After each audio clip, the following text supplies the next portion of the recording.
இப்போது புதிய அறிமுகம் ஆச்சி ஹோட்டல் சாம்பார் 50 கிராம் ரூபாய் 20 மட்டுமே.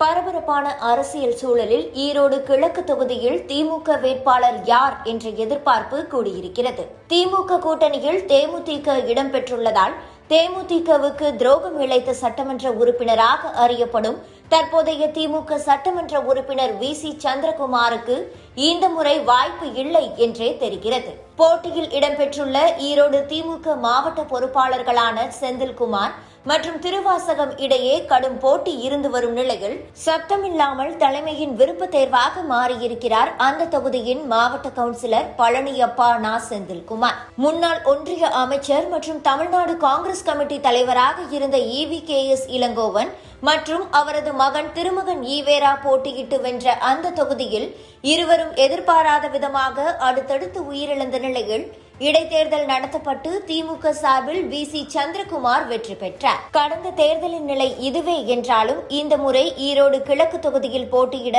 அமைச்சர் முத்துசாமி காய் நகர்த்தி வருகிறார். ஈரோடு மேற்கு தொகுதியில் தனக்கு செல்வாக்கு இல்லாத நிலையில் அமைச்சர் முத்துசாமி ஈரோடு கிழக்குக்கு தாவுவதற்கான வேலைகளில் ஈடுபட்டுள்ளதாக கூறப்படுகிறது. முத்துசாமியை தவிர்த்து மாவட்ட பொறுப்பாளர்களாக இருந்து வரும் செந்தில்குமார் மற்றும் திருவாசகம் இடையே யாருக்கு சீட்டு என்ற பேரம் கடுமையாக நடந்து வருகிறது. இந்த போட்டி ஒரு பக்கம் உள்ள நிலையில் சுயேட்சை கவுன்சிலராக நின்று வெற்றி பெற்று தற்போது திமுக கவுன்சிலராக அறியப்படும் பழனியப்பா நா. செந்தில்குமார் என்பவர் தொகுதியில் பம்பரமாக களப்பணி ஆற்றி வருகிறார். அண்ணா அறிவாலயத்தில் விருப்ப மனு கொடுத்துவிட்டு காத்திருக்கும் பழனியப்பா செந்திலுக்கே வாய்ப்பு கொடுக்கப்படும் என்று கூறப்படுகிறது. கடந்த முறை காங்கிரசுக்கு ஒதுக்கி அதன் பிறகு இடைத்தேர்தல் மூலமாக ஈரோடு கிழக்கு தொகுதியை தன்வசம் வைத்துள்ள திமுக புதுமுக வேட்பாளர் பழனியப்பா செந்தில்குமாருக்கு வாய்ப்பு வழங்கும் பட்சத்தில் அவர் அங்கு எளிதாக வெற்றி பெறும் சூழல் அமைகிறது. ஈரோடு கிழக்கு தொகுதியை பொறுத்தவரை கடந்த கால அரசியல் வரலாற்றை ஆய்வு செய்து பார்த்தால் அங்கு வெற்றியை தீர்மானிக்கும் காரணி எது என்பது விளங்கும். அதாவது ஈரோடு கிழக்கு தொகுதி புதிதாக உருவாக்கப்பட்டதும் சந்தித்த முதல் தேர்தல் 2011 சட்டமன்ற தேர்தல். அப்போது அதிமுக தேமுதிக கூட்டணி அன்றைய ஆளுங்கட்சியாக இருந்த திமுக காங்கிரஸ் கூட்டணிகள் இடையே மோதின. இதில் அதிமுக கூட்டணியில் தேமுதிகவுக்கு சீட் ஒதுக்கப்பட்டதால் அக்கட்சியில் அன்றைய முக்கிய பிரமுகராக இருந்த வி.சி. சந்திரகுமார் வேட்பாளரானார். திமுக சார்பில் தற்போது அமைச்சராக இருக்கும் எஸ். முத்துசாமி போட்டியிட்டு தோற்றுவிட அதிமுக கூட்டணியில் வி.சி. சந்திரகுமார் வெற்றி பெற்று முதல் முறையாக MLA ஆனார். காலங்கள் செல்ல செல்ல பல அதிரடி திருப்பு முனைகள் அரங்கேறின. தேமுதிக அதிருப்தி MLAக்கள் ஒன்றிணைந்து வி.சி. சந்திரகுமார் தலைமையில் அந்த கட்சியில் போட்டிக்குழுவாக செயல்பட்டனர். பின்னர் சந்திரகுமார் தலைமையில் மேட்டூர் தொகுதியின் அன்றைய தேமுதிக MLA பார்த்திபன் உள்ளிட்டோர் திமுக சார்பில் வேட்பாளர்களாக போட்டியிட்டனர். அந்த தேர்தலில்தான் ஈரோடு கிழக்கில் போட்டியிட்ட வி.சி. சந்திரகுமாரை அதிமுக வேட்பாளர் தென்னரசு தோற்கடித்தார்.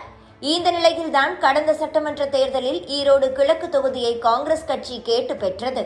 ஈரோடு கிழக்கு காங்கிரஸ் கட்சிக்கு ஒதுக்கப்பட்டு வெற்றி வாய்ப்பு கிடைத்த பிறகும் அந்த சந்தோஷம் வெகு நேரம் நீடிக்கவில்லை.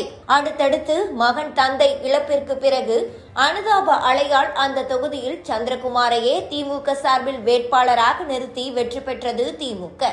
ஆனால் இம்முறை அப்படி இல்லை என்றே தெரிவிக்கின்றன கள நிலவரங்கள்.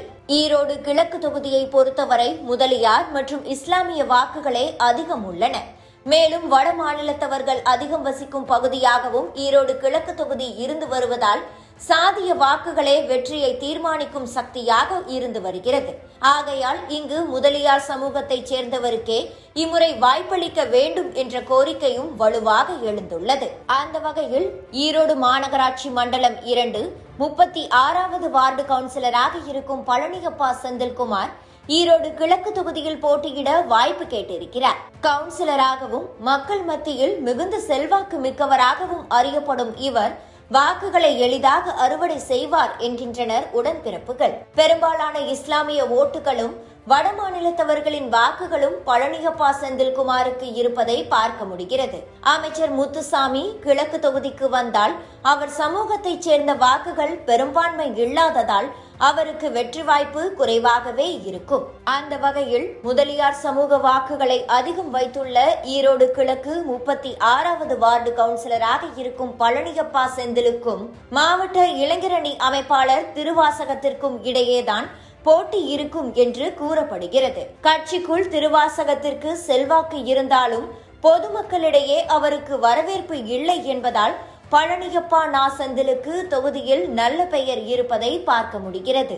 ஈரோட்டில் பாரம்பரியமிக்க பைப் நிறுவனம் ஒன்றையும் சத்தி சாலையில் 50 வருடங்களுக்கும் மேலாக வணிகம் செய்து வரும் பழனியப்பா செந்தில்குமாருக்கு தொகுதி சாதகமாக இருப்பதை பார்க்க முடிகிறது.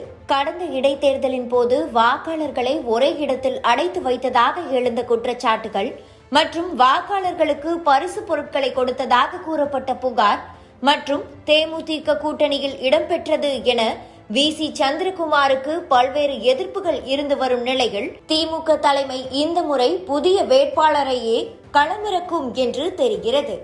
அதிமுக கூட்டணியில் இடம்பெற்றுள்ள தமாக சார்பில் யுவராஜிற்கு வாய்ப்பு கிடைக்கும் என்று கூறப்படும் நிலையில் தமாகவை எதிர்க்க வலுவான திமுக கேண்டிடேட் வேண்டும் என்பதே திமுக உடன்பிறப்புகளின் கோரிக்கையாக இருக்கிறது. தலைமை என்ன முடிவெடுக்கும் என்பதை பொறுத்திருந்தே பார்க்கலாம். இப்போது புதிய அறிமுகம் ஆச்சி ஹோட்டல் சாம்பார் 50 கிராம் ரூபாய் 20 மட்டுமே.